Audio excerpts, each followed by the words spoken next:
Welcome! This will be the final video in our first chapter, and we have so much to do. First, we're going to take a look at primitive objects in Blender.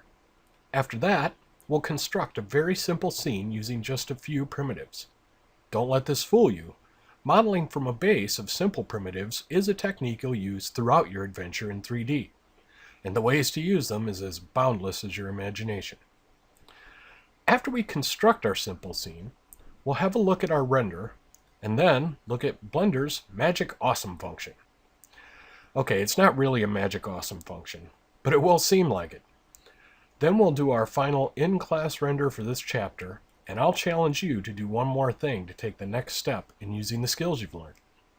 Let's get started. Now, I want to build a simple table with a drawer, and I want it to be in a small stage to render from.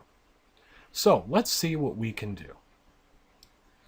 Alright, we have our wonderful startup screen with our default cube. Let's make use of that. But first, let's talk about what Blender is and isn't. Although Blender is an awesome 3D program, it isn't the same as a CAD program. So generally, if what you're making in Blender looks right, then it's fine.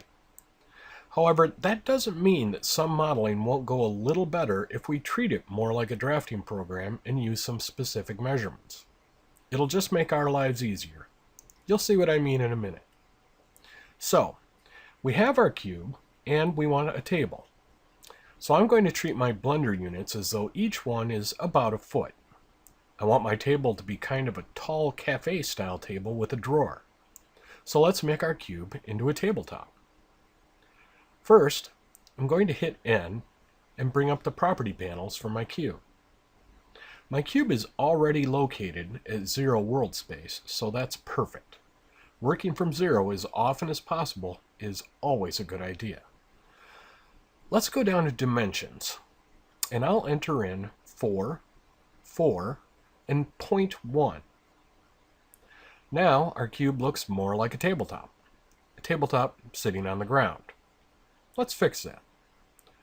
Remember, I want kind of a high cafe style table. So I'm going to go up to my location settings, and I'm going to enter 4 into my z-axis, equivalent to my tabletop being 4 feet off the ground. Great.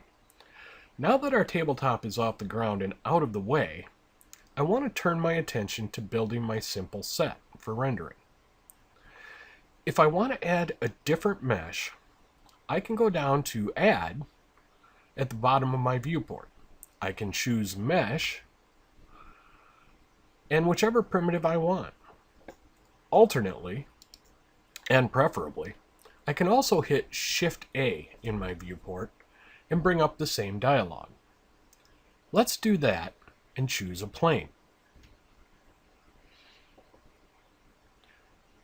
Alright. Since our cursor is still at 0 world space, our plane comes in exactly where we want it to. Now, if you've accidentally moved your cursor, remember, Shift-C will return it to 0 world space. If you've already added your plane and it's out of position, just simply zero out its location. Now that we have it, let's change its size to fit our grid. Our grid goes 16 units across the X and Y planes, so let's change its X and Y dimensions over here to 16. Perfect. We have our floor.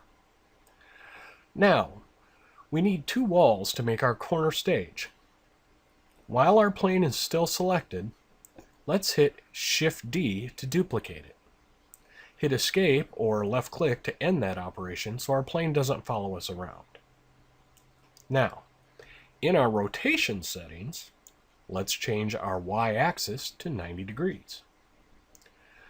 Now our plane is situated on the correct axis, so let's move its position to -8 on the X-axis and +8 on the Z. We have our first wall. Let's look at what happened there. We know the dimensions of our plane, and its position is at world 0. That makes mathing out our changes pretty easy to do, because mathing is a word now. We used -8 on our x-axis to move it away from us half the size of our 16-unit plane. And since our pivot is at center, we raised it 8 positive units on the z-axis to make it meet the corner of our floor. Now, we'll hit A to deselect everything, and then right-click to select our floor plane again. Once again, we'll hit Shift-D to duplicate, and then Escape or left-click to end that operation. We'll enter 90 degrees on our x-axis to spin our plane, and this time we want our wall moved on the y-axis, so let's change our location to +8 on the y, and again raise our wall by entering +8 on the z. Now our stage backdrop is complete. And hopefully, using exact measurements for our locations, rotations, and dimensions is starting to make a little sense. Alright, going back to our table, we've already raised the tabletop, so let's put on some legs. First, let's hit Shift-A and create a cylinder.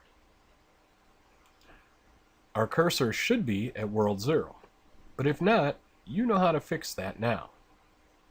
Let's adjust our dimensions.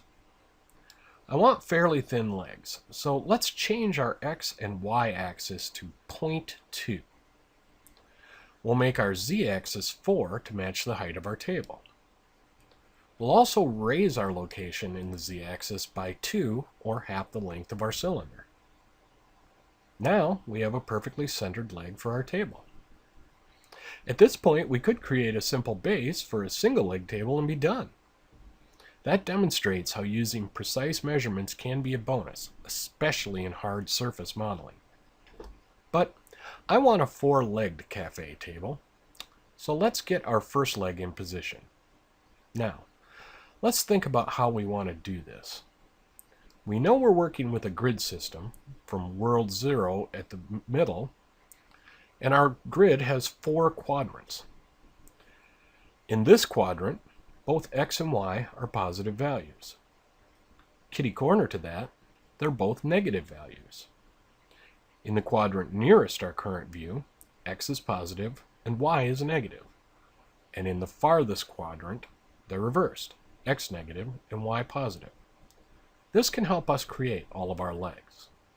Now, we know our tabletop is 4 units square, which means there are 2 units in each quadrant, and we want our legs to be just inside the corners.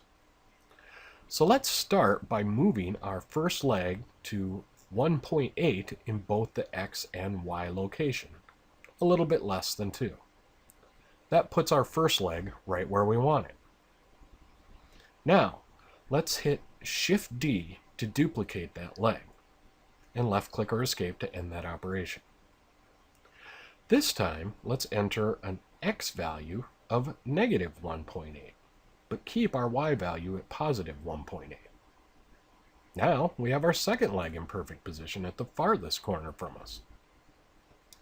Now we can duplicate 2 more times using 1.8 and only changing the negative or positive values to place our last 2 legs. Let's do that. We'll duplicate, and this one will make -1.8 on our y-axis. We'll duplicate again, and positive x on this one. And that gives us 4 perfectly placed legs. Nice! Now, we also want a space for a drawer, so let's add that base to our model. Once again, I'll hit A to deselect everything, and Shift-A to choose a cube mesh. Let's resize our cube with a little more mathiness. We know the center of each leg is offset by 1.8 in each quadrant. So let's make our x and y dimensions 3.6, or double those quadrants. That makes our cube fit perfectly along the center line of each of our legs.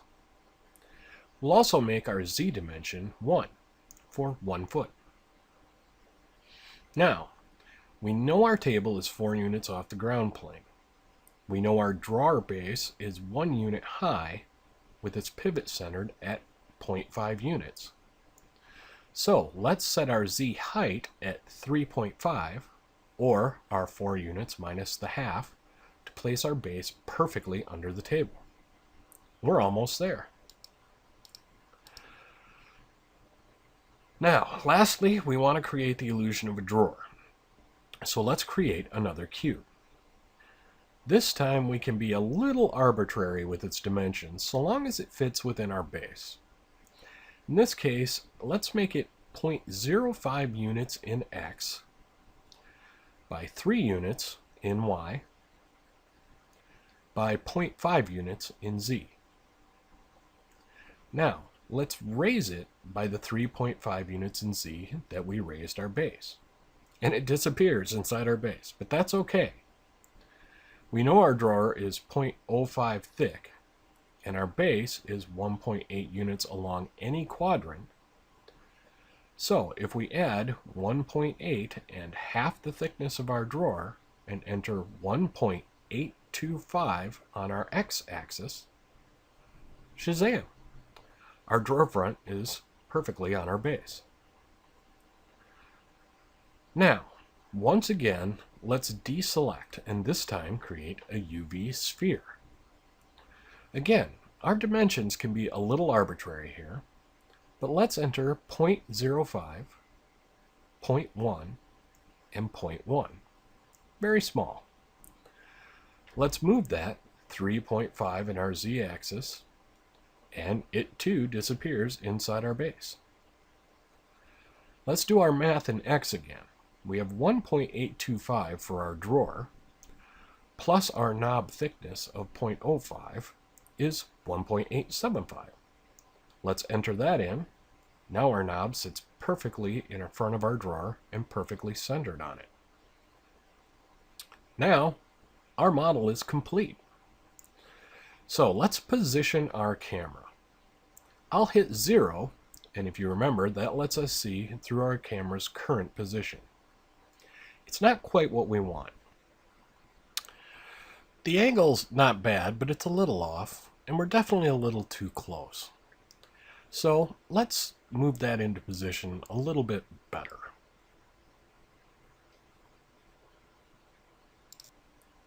Let's middle click and scroll out just a bit. I'll hit Control-Alt-0 this time to move my camera to the position I'm at. And that's better.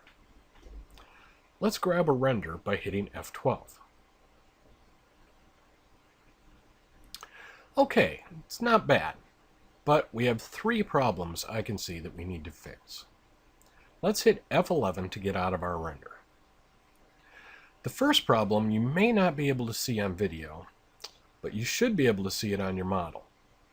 Let's scroll in for a closer look. Our knob and legs are very faceted from our primitive geometry. We want them to be smooth, and that's a pretty easy fix. Let's select a leg, and over in our tool panel on the left, we see a button that says Smooth. Let's click that. Much better. Let's do that for the other 3 legs and our handle.